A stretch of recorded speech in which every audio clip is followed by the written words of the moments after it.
What if the thing you chase most pleasure is quietly working against you? What if the very experiences we look forward to, the ones that light up our brains with excitement, are also making us less satisfied in the long run? Warren Buffett once said, "The chains of habit are too light to be felt until they are too heavy to be broken." And that's the reality for many of us. Without realizing it, we build patterns around short-term satisfaction small pleasures that feel good in the moment, but these habits often start to define our lives in ways we didn't intend. We live in a time of incredible convenience. With just a tap or swipe, we can order food, watch movies, shop, or chat with people across the world. But while our access to comfort and pleasure has grown, so have rates of anxiety, depression, and burnout. That's not a coincidence. It's part of a deeper story about how our brains are wired. The ancient philosopher Epictetus warned against being blinded by the appearance of pleasure. He wasn't against joy, he was encouraging us to think deeper about what we really want. The Romans feared luxuria, the erosion of character through too much ease.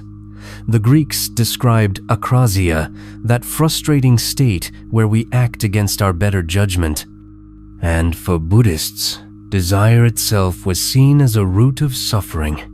These weren't just philosophical ideas, they were practical tools to help people live with intention, because when pleasure isn't balanced with purpose, it can become something that holds us back instead of lifting us up. Today, we face a unique challenge: unlimited access to almost everything we want, with little, immediate consequence. That sounds like freedom, but is it really? The truth is, every time we give in to an easy reward, whether it's fast food, endless scrolling, or impulsive shopping, we reinforce a pattern in the brain. We're teaching ourselves to expect more instant gratification, but the more we chase it, the less fulfilling it becomes. That's because of something psychologists call hedonic adaptation.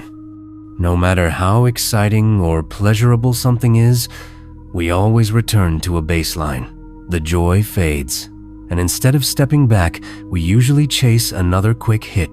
Our brains weren't built for this kind of abundance. They evolved to respond to scarcity. Rewards used to be rare, and effort was required to survive. Now, with everything at our fingertips, those same systems are constantly overstimulated. And the more we give in to instant pleasure, the harder it becomes to delay gratification or make long-term decisions. But this isn't about willpower or morality. It's about understanding how our minds work. Social media platforms, fast food chains, streaming services, they've learned to hijack our reward systems, turning our impulses into business models. They're designed to keep us hooked. The result? We often end up stuck in cycles of craving and regret. We seek pleasure to escape discomfort, but the escape becomes its own source of pain. Still, there's hope. Recognizing this pattern is the first step to changing it. And one of the most powerful tools we have is something called perspective thinking. Epictetus described it long before modern science did, imagining not just the pleasure we'll feel, but the aftermath that might follow. Neuroscience has shown this technique works. When we think ahead, we make better choices. Take something like a cheat day on a diet. People often enjoy the idea of it more than the actual experience. The fantasy is exciting. The reality often brings guilt or discomfort. This applies far beyond food to shopping, social media, entertainment, even relationships. And that brings us to a surprising truth about dopamine, the brain chemical most associated with pleasure. It spikes not when we get what we want, but when we expect it. That's why anticipation feels so powerful. It's why the lead up to a vacation can feel more exciting than the vacation itself. If we understand this, we can start using it. Instead of giving in immediately to every craving, we can learn to stretch out the anticipation, and in doing so, get more enjoyment from our experiences. Delayed gratification doesn't just feel better, it literally enhances the brain's reward response. Think of it like this. Every time you delay a reward, you're building mental strength. Like exercising a muscle, self-control grows with use. And over time, this strength becomes something more, a path to real, lasting fulfillment. Of course, the world around us isn't set up to support this. Most modern tools and platforms are designed to erode restraint. They use behavioral psychology like the same variable reward schedules that make slot machines addictive to keep us engaged. But once you see the pattern, you can make different choices. Start small. Choose one area where you often trade long-term peace for short-term pleasure. It could be scrolling late at night, impulse shopping, or skipping workouts. Then apply Epictetus's idea. Before you act, imagine both moments, what the pleasure will feel like and how you'll feel after. Be honest, but not judgmental. You're not punishing yourself, you're learning. Each time you make a choice based on values rather than impulse, you build momentum. Over time, you'll notice more freedom, not less. The kind of freedom that comes from knowing you're in charge of your life, not just reacting to it. This is why ancient wisdom focused so much on daily habits. They knew that character isn't formed in crises, but in the small decisions we make every day. The person who learns to resist the small temptations is the one best prepared to handle the big ones. So what if the greatest freedom isn't getting everything you want, but wanting only the things that truly matter? In a culture that promises happiness through endless options, it's easy to believe that more is always better. But many of the people with the most freedom, financial, social, or digital, struggle with a deep sense of emptiness.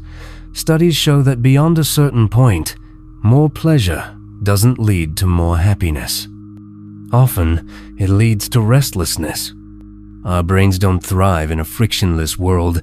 Satisfaction doesn't come from ease, it comes from effort, from choosing wisely, from finding meaning in challenge, not just comfort. Ancient traditions understood this.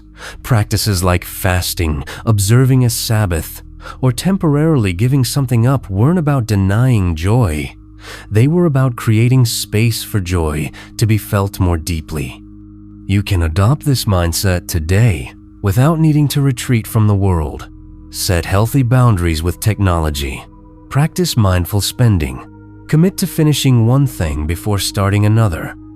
These small acts of self-regulation build a life that feels more intentional and far more satisfying. The point isn't to live a joyless, rule-bound existence. It's to choose your joys consciously, to enjoy life not by default, but by design. The people who live this way stand out not because they're perfect, but because they're grounded. They act with integrity, and that's magnetic. Their presence is real. Their satisfaction is visible. And they prove that there's another way to live a more meaningful, more peaceful way. In the end, this isn't a battle between pleasure and discipline, freedom and limits. It's a choice between compulsion and consciousness. When you recognize that some pleasures take more than they give, you're not rejecting joy, you're reclaiming it. You're choosing the kind of satisfaction that builds you up instead of breaking you down. Because real joy, the kind that lasts, doesn't come from having everything. It comes from knowing what truly matters and living in alignment with that. As Marcus Aurelius wrote, "You have power over your mind, not outside events. Realize this, and you will find strength